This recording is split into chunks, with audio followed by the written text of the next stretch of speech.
2026 বিশ্বকাপের শেষ ষোলোতে মুখোমুখি হবে পাঁচবারের বিশ্ব চ্যাম্পিয়ন ব্রাজিল ও ইউরোপের উদীয়মান শক্তি নরওয়ে।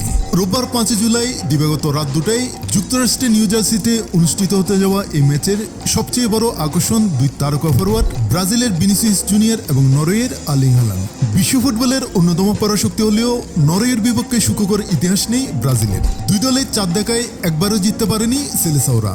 2 ম্যাচে হেরেছে, বাকি 2টি ড্র হয়েছে। তাই পঞ্চম দেখায় সেই অস্বস্তিকর রেকর্ড ভাঙার লক্ষ্য নিয়ে মাঠে নামবে কার্লো আনচেলত্তির দল।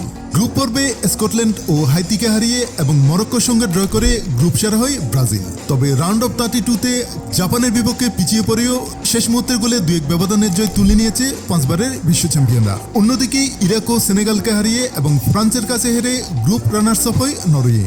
এরপর শেষ মুহূর্তের গোলে আইভরি কোস্টকে 2-1 ব্যবধানে হারিয়ে প্রথমবারের মতো বিশ্বকাপের নকআউট পর্বে জয় পায় ভাইকিংরা।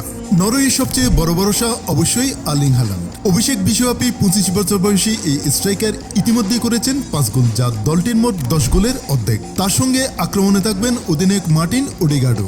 অন্যদিকে ব্রাজিলের আক্রমণভাগের প্রধান অস্ত্র ভিনিসিয়াস জুনিয়র। এবারের বিশ্বকাপে 4 গোল করে দলের সর্বোচ্চ গোলদাতা তিনি। এছাড়া 2002 সালের রোনালদো ও রিভালদোর পর প্রথম ব্রাজিলিয়ান হিসেবে টানা 3টি গ্রুপ ম্যাচে গোল করার কীর্তি করেছেন ভিনিসিয়াস। উল্লেখ্য 2002 সালেই সর্বশেষ বিশ্বকাপ জিতেছিল ব্রাজিল। নরওয়ের কোচ তালে সলবাকেন, যিনি 1998 সালে ব্রাজিলকে হারানো নরওয়ে দলে সদস্য ছিলেন, তিনি বিশ্বাস করেন এবারও চমক দেখানো সম্ভব। তিনি বলেন, ব্রাজিল অবশ্যই ফেভারিট, কিন্তু আমরা শুধু খেলতে নামছি না, জিততেই মাঠে নামবো। কাজটি কঠিন, তবে অসম্ভব নয়। এই ম্যাচের বিজয়ী দল কোয়ার্টার ফাইনালে মুখোমুখি হবে মেক্সিকো অথবা ইংল্যান্ডের।